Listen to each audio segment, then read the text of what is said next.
کہ یہ مدینے کے کبوتر، ہم کبوتر جو مدینے کے اڑانے لگ جائیں، دھیرے دھیرے بات پہنچے گی، یہ جہازوں کے جو مالک ہیں ٹھکانے لگ جائیں۔ اب یہاں سے وہاں تک اتنے لوگ بڑھے ہوئے ہیں، ان کا عقیدہ کیا ہے سنیں، ٹھکانے لگ جائیں، اتنے اوصاف ہیں سرکار میں گنتی ہی نہیں، ایک صفت سوچنے بیٹھوں تو زمانے لگ جائیں، اتنے اوصاف ہیں سرکار کے گنتی ہی نہیں، اتنے اوصاف ہیں سرکار کے گنتی ہی نہیں۔ اگر اجازت دے تو ایک شعر اور پڑھ دوں، اظہر حسین ناگپوری کا پڑھ دوں، اجازت دے دو، ہاتھوں کو اٹھا کے بولے آپ، بہت بہت شکریہ۔ سنیں آپ کہ ہم کبوتر جو مدینے کے اڑانے لگ جائیں، یہ جہازوں کے جو مالک کے ٹھکانے لگ جائیں، اتنے اوصاف ہیں سرکار میں گنتی ہی نہیں، ایک صفت سوچنے بیٹھوں تو زمانے لگ جائیں، ہم جو سرکار کی سنت پہ عمل پیرا ہو، شیر جنگل کے میرے پاؤں دبانے لگ جائیں، ہم جو سرکار کی سنت پہ عمل پیرا ہو، شیر جنگل کے میرے پاؤں دبانے لگ جائیں، شیر جنگل کے میرے پاؤں دبانے لگ جائیں۔ بہت بہت شکریہ۔ مشاعرے ایسے بھی ہوتے ہیں کہ جب رات آہستہ آہستہ برف کی سل کی صورت سے پگھلتی ہے تو ان کے حوصلوں میں لوہے جیسی طاقت پیدا ہو جاتی ہے۔ اللہ تعالیٰ آپ کی صلاحیت کو اور اجاگر فرمائے اور آقا کریم کی امت کی مغفرت کا سامان بنا دے۔ بڑے ادب اور احترام کے ساتھ میں ایک لہجہ ہے جس کا تعلق بہت بڑے شہر سے۔ آپ سن رہے ہیں توحید نیٹ ورک کی اسلامک آواز۔ Tauheed network international Islamic YouTube channel.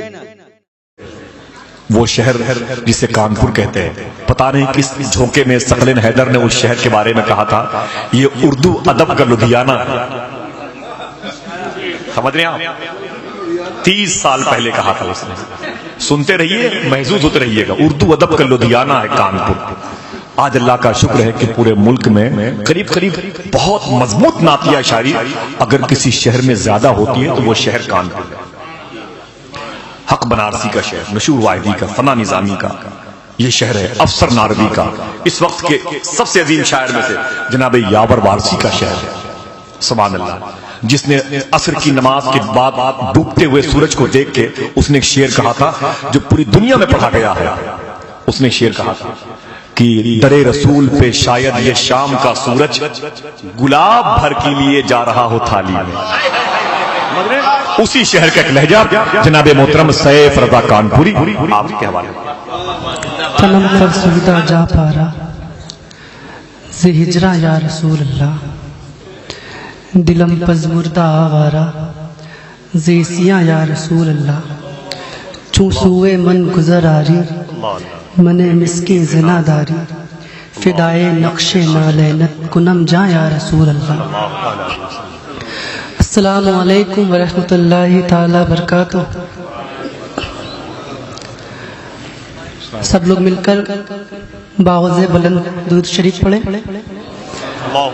اللہ رب محمد صلی اللہ علیہ وسلم نحن بعد محمد صلی اللہ علیہ وسلم صلو علیہ صلاۃ و سلام علیک یا رسول اللہ صلی اللہ تعالی علیہ وسلم۔ وقت بہت کم ہے، صرف ایک کلام کا حکم ہے، لیکن میں معذرت کے ساتھ صرف 4 مصرے پڑھنا چاہتا ہوں۔ نعت پاک سے کب سماعت کر لیں۔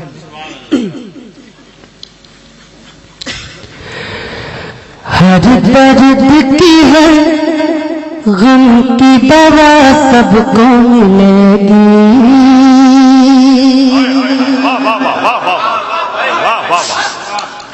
اگر آپ نے اس کو دل سے سن لیا تو میں سمجھتا ہوں کہ ایک بھی شخص خاموش نہیں رہ سکتا۔ ہر درد کی ہے غم کی دوا سب کو ملے گی، دوا سب کو ملے گی، دوا سب کو ملے گی۔ ماشاءاللہ، سبحان اللہ، سبحان اللہ، صاحب بھائی بہت اچھے۔ ہر درد کی ہے غم کی دوا سب کو ملے گی، ہر درد کی ہے غم کی دوا سب کو ملے گی، دوا سب کو ملے گی، دوا سب کو ملے گی۔ ہے شفا سب کو ملے، یا محفل ہے شفا سب کو ملے گی، ہر درد کی ہر غم کی دوا سب کو ملے گی، ہر درد کی ہر غم کی دوا سب کو ملے گی، دوا سب کو ملے گی، سب کو ملے گی، دوا سب کو ملے گی، مینا محفل ہے شفا سب کو ملے گی، مینا محفل ہے شفا سب کو ملے گی، کیا کہنا ہر درد کی ہر غم کی دوا سب کو ملے گی، دوا سب کو ملے گی، دوا سب کو ملے گی، مینائیا محفل ہے شفا سب کو ملے گی، مینائیا محفل ہے شفا سب کو ملے گی، ہر درد کی ہر غم کی دوا سب کو ملے گی، ہر درد کی ہر غم کی دوا سب کو ملے گی، دوا سب کو ملے گی، دوا سب کو ملے گی، دوا سب کو ملے گی، مینا محفل ہے شفا سب کو ملے گی، مینا محفل بہت اچھے بہت اچھے، مینا محفل ہے شفا سب کو ملے گی، واہ واہ واہ واہ واہ واہ واہ واہ واہ واہ واہ، عالم ہم مؤذن ہو یا شاعر، ہائے ہائے ہائے ہائے، مؤذن ہو یا شاعر، عالم ہو مقرر ہو مؤذن ہو یا شاعر، مؤذن ہو یا شاعر، مؤذن ہو یا شاعر، گستاخ نبی ہے تو سزا سب کو،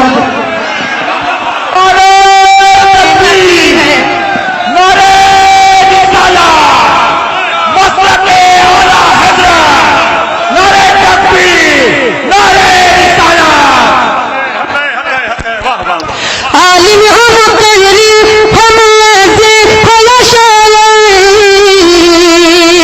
مؤذن ہو یا شاعر، مؤذن ہو یا شاعر، مؤذن ہو یا شاعر، گستاخ نبی ہے تو سزا، گستاخ نبی ہے تو سزا سب کو ملے گی، سزا سب کو ملے گی، سزا سب کو ملے گی، سزا سب کو